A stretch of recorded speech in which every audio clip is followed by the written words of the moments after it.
같이 한번 읽도록 하겠습니다. 시작.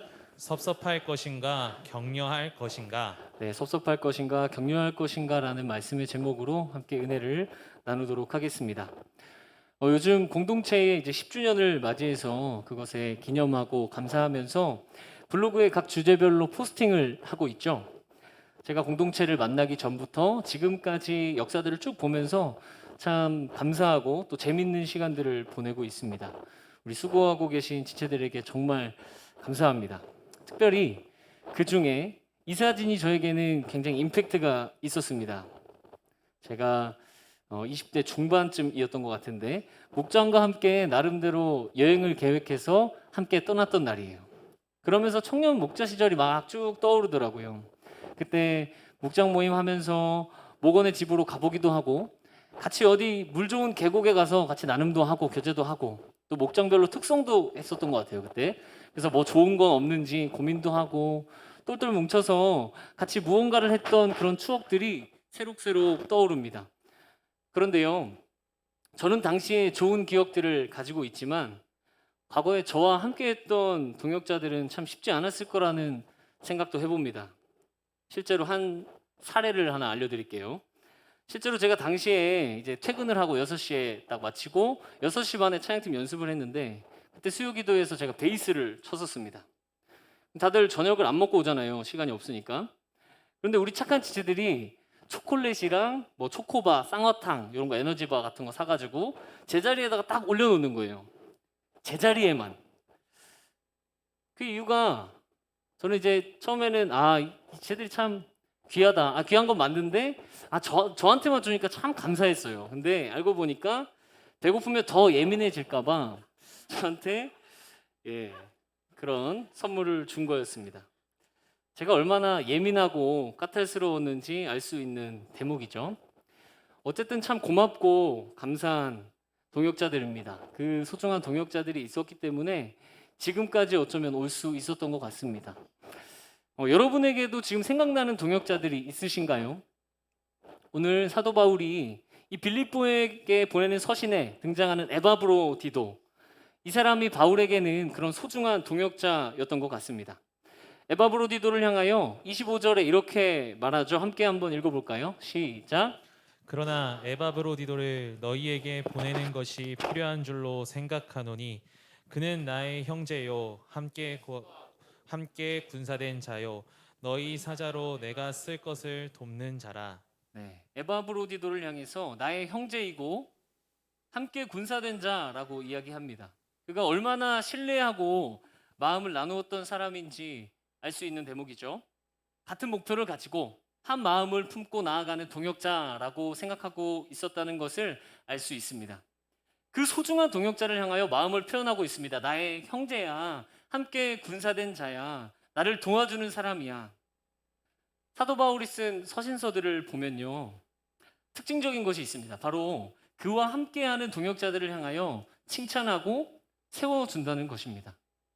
바울 본인만 좋은 일 하고 열심히 일하고 나 이렇게 하고 있어, 이런 성과를 냈어, 이렇게 얘기하지 않고 그가 도움을 받은 자들과 또 그와 함께하는 동역자들을 세워주고 공동체에 소개하고 있다는 거죠.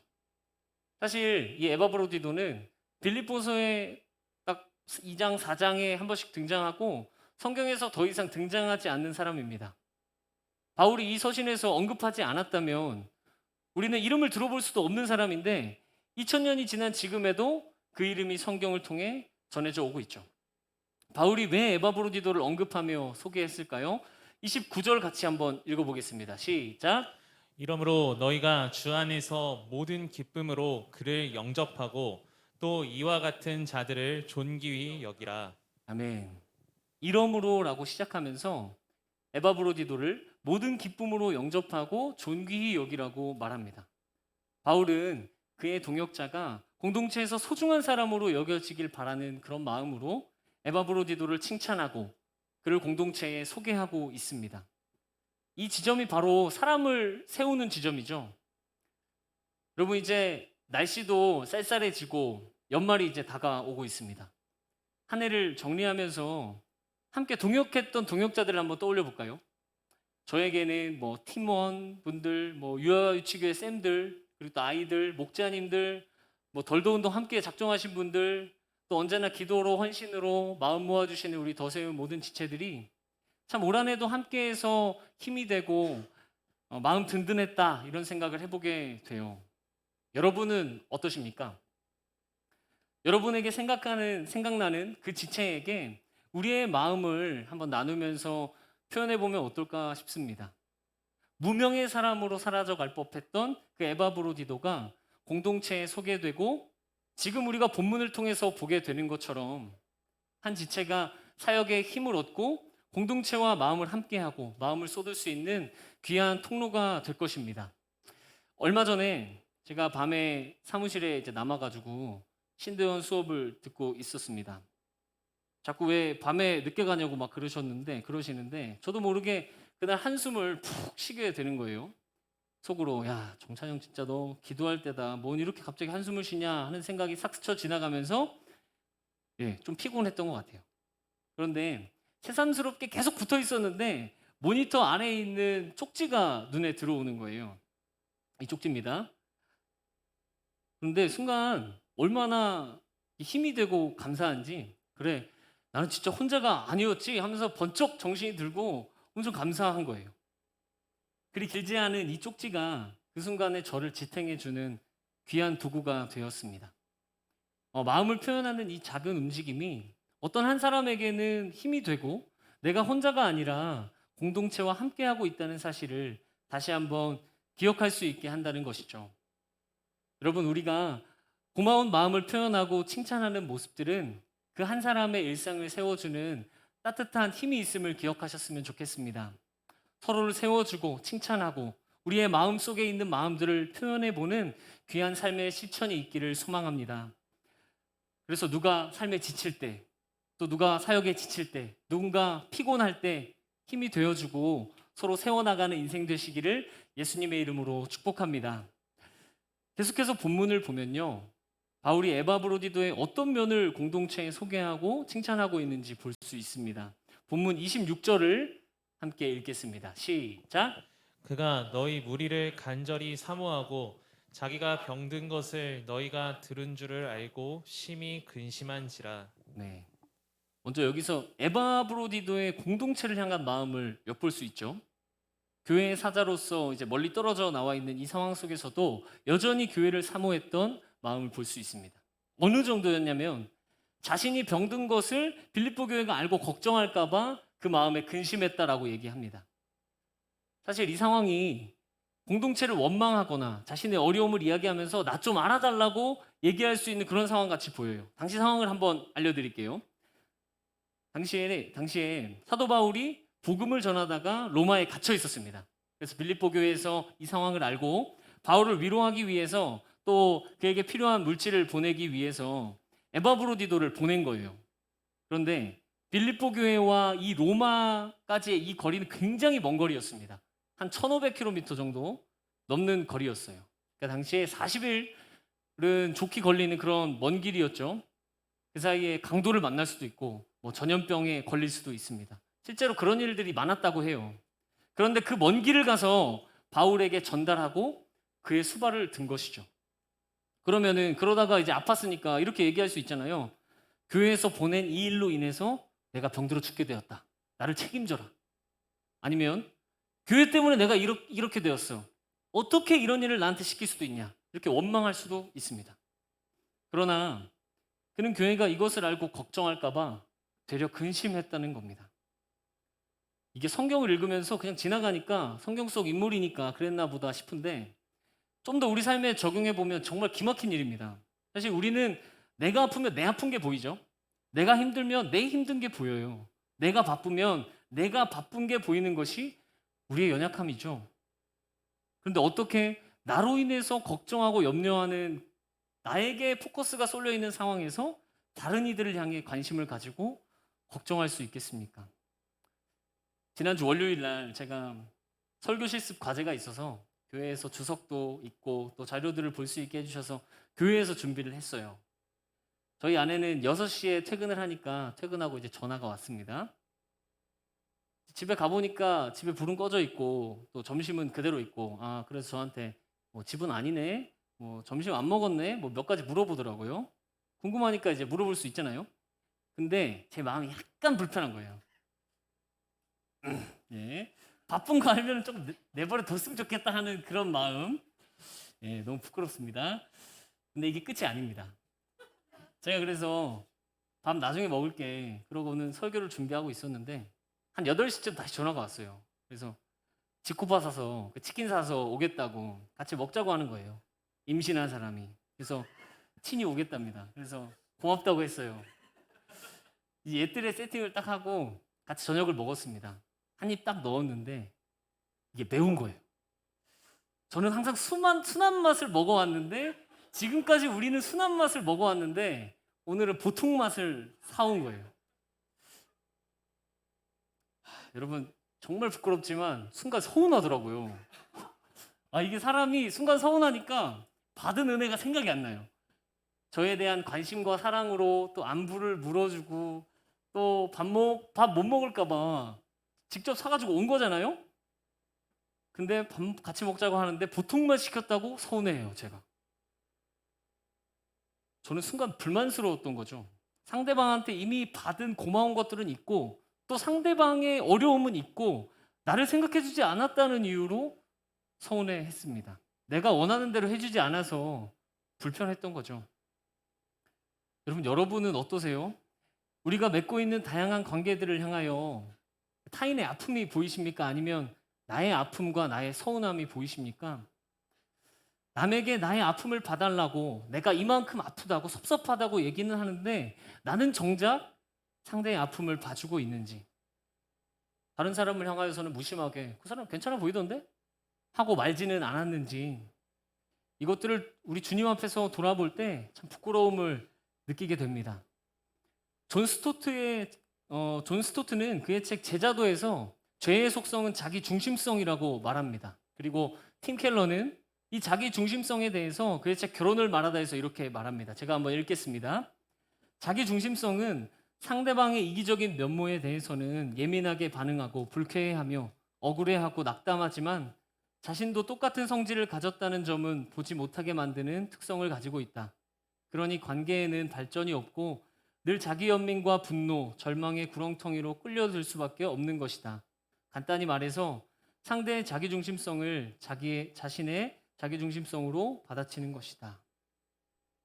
여러분, 아이들 다툴 때 이렇게 얘기하죠. 네가 그랬잖아. 아니야, 네가 먼저 그랬잖아. 막 이렇게 얘기합니다. 그러다가 이제 옆에 있는 엄마가 이렇게 얘기하죠. 둘 다 똑같아. 나의 자기중심성으로 상대의 자기중심성에 부딪히는 상황이 바로 이런 것입니다. 간절히 바라기는 우리의 삶이 내가 갖고 있는 아픔에 갇혀 있는 것과 그리고 내 아픔만 강조하고 싶고 주장하고 싶은 그 욕구를 뛰어넘기를 원합니다. 그것을 뛰어넘어서 남의 아픔에 공감하고 함께할 수 있는 예수님의 마음이 있기를 축복합니다. 그런데 이 에바브로 기도가 사실 예수님도 아닌데, 그죠? 어떻게 우리가 모두 가진 이 죄의 속성, 이 자기중심성을 뛰어넘어서 자신의 안위보다 공동체를 생각하고 다른 이들의 마음을 먼저 살필 수 있었을까 하는 질문이 생기죠. 어떻게 그럴 수 있었을까요? 우리 본문 30절에서 그 힌트를 얻을 수 있습니다. 함께 읽어보겠습니다. 시작. 그가 그리스도의 일을 위하여 죽기에 이르러도 자기 목숨을 돌보지 아니한 것은 나를 섬기는 너희의 일에 부족함을 채우려 함이라. 네, 정말 죽음에 이를 정도의 건강 상태였습니다. 그런데 그는 자기 목숨을 돌보지 않았다고 합니다. 그것은 바울의 사역을 돕도록 빌립보 교회로부터 파송된 그 일을 잘 감당하기 위함이었다고 말하는데요. 궁극적으로 그 모든 일에 대한 이유를 뭐라고 말합니까? 그리스도의 일을 위하여. 그 마음의 중심이 자기 자신의 성취와 자기 자신의 자랑이나 상태를 위하여 한 것이 아니라 그리스도의 일을 위하여 감당했다고 말하죠. 이와 같이 우리의 힘으로는 불가능한 일이 일어날 수 있었던 것은 그의 삶이 나를 위한 삶이 아니라 내가 잘 되기 위한 삶이 아니라 그리스도의 일을 위한 삶이었기 때문에 가능한 것이었습니다. 이것을 조금 바꿔 말하면요, 내 삶의 주인이 예수님이셨기 때문에 가능했다라는 거죠. 누가 내 삶의 주인이고 누가 종인가 하는 질문에 대해서 우리 사도들처럼 하나님이시라는 명확한 정체성을 가지고 있었다는 것입니다. 누가 주인이고 누가 종이 될 것인가? 여러분, 우리 각자의 삶의 주인은 누구이십니까? 우리의 입술로는 정말 하나님을 주인으로 고백합니다. 주님께 순종하겠습니다. 그렇게 결단합니다. 그런데 우리의 삶은 어떤가요? 얼마 전 주일 온세대 예배 때 우리가 함께 결단곡으로 불렀던 오늘 나는이라는 곡 기억하십니까? 이 가사가 우리의 삶을 향하여 정말 명확하게 콕 집어서 얘기하는 것 같아요. 왜 나의 입은 사랑을 말하면서, 왜 나의 마음은 화해를 말하면서, 왜 내가 먼저 져줄 수 없는가? 왜 내가 먼저 손해볼 수 없는가? 오늘 나는 주님 앞에서 몸둘 바 모르고 이렇게 흐느끼며 서 있네. 어찌할 수 없는 이 마음을 주님께 맡긴 채로. 온세대 예배가 끝나고 많은 지체들이 가사가 마음에 와닿았다는 은혜를 나누어 주었습니다. 정말 하나님이 우리의 주인이라고 고백은 하지만 그렇게 살지 못하는 우리의 답답한 마음을 찬양의 고백을 통해서 주님께 올려드린 것이죠. 사실 이런 누가 우리의 주인인가 하는 문제는 우리에게 별로 매력적이게 다가오지 않습니다. 솔직히 우리의 주인이 하나님이 되셔야 된다는 것을 우리는 알지만 이것은 우리의 욕망과는 전혀 맞지 않기 때문입니다. 이에 대해서 영적 도약의 경험의 저자인 브루스 윌킨스는 이렇게 말하는데요. 제가 한번 읽겠습니다. 지금까지 나는 신앙생활을 내가 원하는 것을 얻기 위해 하나님께 도움을 받는 것이라고 생각해왔다. 이웃집 불신자보다 더 행복하고 안전한 삶을 살도록 하나님이 도와주시는 것이 신앙생활의 핵심이라 생각했다. 그런데 갑자기 인생의 주인을 정하지 못해 아직도 암벽에서 허우적대는 나 자신을 깨닫게 된 것이다. 하나님께 헌신한 관계의 핵심은 바로 누가 주인이고 누가 종이 될 것이냐의 문제이다. 네, 우리의 욕망은 내가 원하는 것을 얻기 위해 하나님께 도움을 받는 신앙생활을 하기를 원합니다. 그렇게 우리의 욕망을 따라 내가 주인된 신앙생활을 하다가 문득 돌아보니까 이건 세상도 아니고 하나님도 아닌 그 중간 어디쯤에서 머물러 있는 자신을 깨닫게 되었다는 것이죠. 우리가 신앙생활하면서 하나님께 구하는 기도의 내용들이 내가 원하는 것을 얻기 위해 하나님의 도움을 받는 것인가요? 내 마음의 안정을 위해서, 아니면 안정적인 직장 생활과 사업을 위해서, 탁월한 자녀 양육을 위해서, 또는 내가 고민하고 있는 것들이 하나님의 인도하심을 구하는 과정에서 기도하며 고민하는 것인지, 아니면 그건 잘 모르겠고 내가 하고 싶어서 하는 것인지 우리가 돌아본다면 나의 주인이 하나님이신지 우리의 마음을 점검할 수 있는 지표가 될 것입니다. 여러분, 사도들의 삶과 고백을 보면 그들 모두 하나같이 그리스도 앞에서 무릎을 꿇었다는 것을 알 수 있어요. 바울은 로마서에서, 야고보는 야고보서에서, 베드로는 베드로후서에서 누가 주인이고 누가 종인지에 관해서 명확하게 고백합니다. 그리고 그들은 자신의 안위와 안정을 위한 삶을 뛰어넘어서 하나님이 이끄시는 삶을 살 수 있었습니다. 주 안에서 경험하는 그 놀라운 삶을, 능력의 삶을 살아갔던 것입니다. 그렇다면 우리의 주인은 누구입니까? 오늘 이 시간 나를 주인으로 삼았던 삶이었다면 돌아서서 하나님을 주인으로 모시는 삶으로 나아가는 우리 되기를 소망합니다. 하나님 반, 자기 자신 반 주인으로 놓고 신앙에도 세상에도 실패한 인생이 아니라 하나님 앞에서 합당한 마음의 중심을 가진 저와 여러분 되기를 예수님의 이름으로 축복합니다. 말씀을 맺도록 하겠습니다. 우리가 이 시간 바울과 에바브로디도의 삶을 보면서 우리의 삶을 돌아보았는데요. 여러분, 우리의 삶이 자기 중심성 또 이기적인 모습에서 벗어나기를 원하고 몸부림치고 계시지 않습니까? 그렇다면 우리의 주인이 누구신가 주님 앞에서 돌아보시면서 하나님, 나의 아픔, 섭섭함 때문에 자기 연민에 갇혀있는 나의 모습을 뛰어넘게 해주시옵소서. 남의 아픔에 귀를 기울이고 공감하고 함께할 수 있는 인생을 살기를 원합니다 하는 그 기도가 우리의 입술 가운데 고백되어지기를 원합니다. 우리 더세움이 누군가를 세워가고 격려하면서 또 주님 앞에서 세워지는 나 또한 발견하는 그런 귀한 공동체 되기를 예수님의 이름으로 축복하고 간절히 소망합니다. 아멘. 기도하겠습니다.